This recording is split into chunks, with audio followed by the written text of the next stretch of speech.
Have you ever felt like your mind is not yours anymore? Like there's noise inside your head that just won't stop? It's like having 100 tabs open, music playing from somewhere you can't find, and no matter what you do, you can't shut it down. You wake up tired, not because your body is exhausted, but because your mind never rested.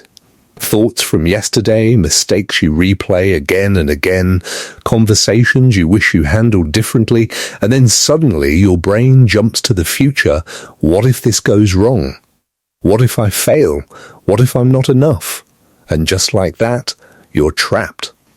Not in a room, not in a situation, but inside your own mind. Now here's the truth. Most people think they're stressed because of their life. Their problems, their responsibilities, their circumstances. But that's not it. The real reason is much deeper. You're not suffering because of your thoughts, you're suffering because you don't know how to put them down. Let me tell you a story. A story so simple yet so powerful that if you truly understand it, it will change the way you experience your mind forever. There was once a young student, brilliant, ambitious, driven, but also completely overwhelmed. His mind was a battlefield. Regrets from the past haunted him. Fear of the future chased him. Even when everything around him was quiet, inside his head there was a storm. So one day he made a decision. He would travel across the world to find a legendary teacher, a man known for one thing: peace. After weeks of travel, he finally arrived. The teacher was sitting under a tree, calm, still, almost untouched by the world. The student walked up to him and said, "Master, my mind is chaos. I can't stop thinking. I can't find peace. Please, teach me how to silence my mind." The teacher looked at him, smiled gently, but said nothing. Instead, he bent down, picked up a heavy rock, and handed it to the student. "Hold this," he said. The student was confused, but he obeyed. He held the rock straight out in front of him. At first, it was easy. This is it, he thought. This is the lesson. Minutes passed. His arms started to feel heavy. Then it began to shake. Pain slowly crept in like a quiet warning, but he kept holding. Because he wanted the answer. More time passed. The pain grew sharper. His muscles burned. His breathing became heavier. Now the rock felt unbearable. Not because it changed, but because he kept holding it.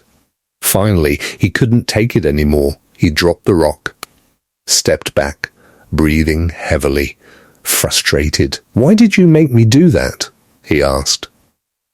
"What was the point?" The teacher looked at him calmly and said, "Your thoughts are exactly like that rock."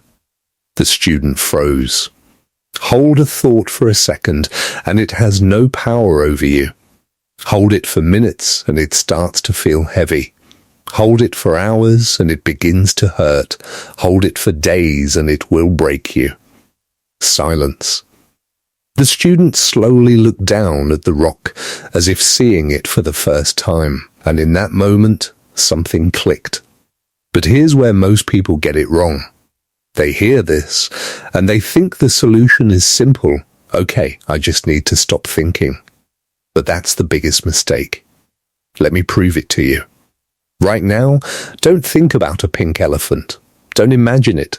Don't picture it in your mind. What happened? That's all you can see now, right? Because your brain doesn't understand don't. The moment you try to block a thought, you give it attention. And attention is fuel. The more you fight your thoughts, the stronger they become. This is why people feel stuck. They're not losing because their thoughts are powerful. They're losing because they're fighting the wrong battle. Peace doesn't come from control. It comes from something much harder, something most people avoid their entire lives. Surrender. Not giving up. Not being weak, but allowing. letting thoughts exist without grabbing them, without holding on to them, without turning them into a story. But this is where it gets uncomfortable. Let me ask you something, and I want you to answer honestly.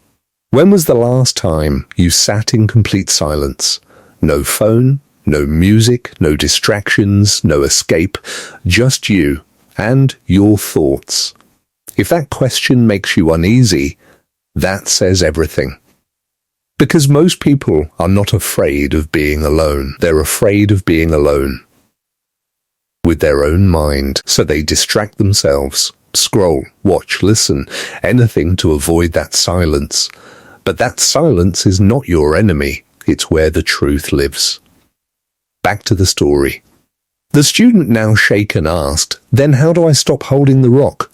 The teacher didn't answer directly. Instead, he invited him inside for tea. They sat down. The teacher picked up a teapot and began pouring tea into the student's cup. The tea rose and reached the brim.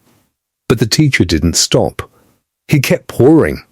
The tea spilled over. Hot liquid ran down the cup, onto the table, onto the student's hands. "Stop!" the student shouted. "The cup is full. No more will go in."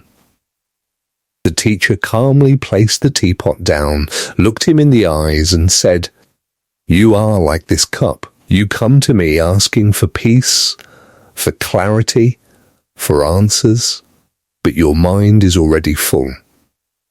Full of worries, full of assumptions, full of noise. How can I give you anything new if you are already overflowing?" And just like that, the student understood. This wasn't about learning something new. It was about emptying what was already there. But here's the final truth, the part that changes everything. Emptying your mind is not something you do once. It's a practice, a moment-to-moment choice. Because your mind will always try to drift to the past, to the future, to problems that don't exist yet. And every time it does, you have a choice to follow it or to return. Return to what? Now. Because the past is just a memory, a story your brain keeps replaying, and the future is just imagination, a projection that hasn't happened.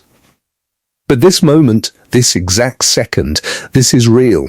This is where your life actually exists, and the fastest way to come back to it is through your senses. Feel your breath. Notice the air on your skin. Listen to the smallest sound around you. These are not small things, they are anchors. They pull you out of your mind and back into reality. So the next time your thoughts feel overwhelming, your chest feels heavy, your mind feels like it's collapsing under pressure, don't fight it. Don't try to silence it. Just pause and ask yourself one simple question. Am I holding the rock? And if the answer is yes, then slowly, gently, open your hand. Because peace was never something you had to chase.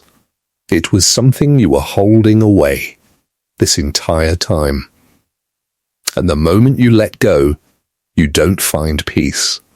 You return to it. This is the layer of strength where small beginnings build powerful legacies.